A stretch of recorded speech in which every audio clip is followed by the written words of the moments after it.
Gulf war के बीच तेल और गैस की सप्लाई में दिक्कत हो रही, दुनिया भर में हो रही। हालांकि भारत पर इसका कोई खास बड़ा असर नहीं पड़ता हुआ दिख रहा, लेकिन दूसरी तरफ विपक्ष बार बार ये साबित करने में जुटा है कि देश पर तेल और गैस का बहुत बड़ा संकट आ चुका। चुप कर बे कुत्ते, पहले ये देखो। हे प्रभु, हे हरिनाम कृष्ण जगन्नाथ प्रेमानंद, ये क्या हुआ? कुछ लोग, कुछ देश के राजनेता इस आपदा में अवसर ढूंढ रहे हैं और आज उनको एक्सपोज करना होगा।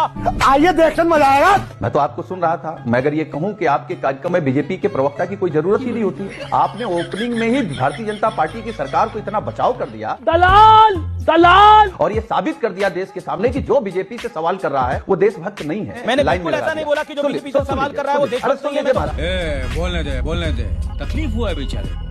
बोल।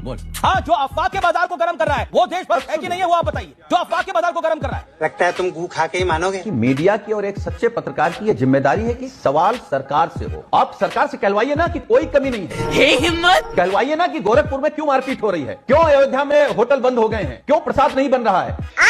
कि आपकी डिबेट में आने से पहले अभी मुझे एक फोन आया काकोरी लखनऊ से। 2 लोग परेशान, उनकी बेटियों की एक की आज शादी है, एक की कल शादी है, सिलेंडर नहीं मिल रहे हैं, कैसे खाना बनेगा? हमको नहीं पता। आप कह रहे हैं कि जो सवाल कर रहा है वो विपक्ष का है। अब आए ना लाइन पे। बिल्कुल आपने सही बात बोली, लेकिन क्यों हो रही है? जो आपके नेताओं ने बयान दिए और लोगों ने होर्डिंग करनी शुरू कर दी, उसके बाद सरकार को निर्णय लेना पड़ा। कोई सेंसेस बात? देखो, बीजेपी को कोई संकट नहीं है, न बीजेपी के समर्थकों को संकट है गैस का, समझ रहे हो, न अंधभक्तों को। मगर क्यों? क्योंकि प्रधानमंत्री जी ने उनको फार्मूला दे दिया है, गंदी नाली में गैस डालिए और किचन में लगा लीजिए, खाना बनाइए। और आप एक बात कह रहे हैं कि आपदा में अवसर विपक्ष खोजता है। आपदा में अवसर खोजने के जनक कौन है? उनका नाम क्या है? उनका नाम है आदरणीय नरेंद्र मोदी। मुझे क्रेडिट नहीं चाहिए। नाली से गैस निकालते हैं। ये तो लेने के देने पड़ गए। हाथ जोड़ के एक निवेदन करता हूं कि आज के इस कार्यक्रम को ज्यादा से ज्यादा शेयर करें और घर घर तक पहुंचाएं।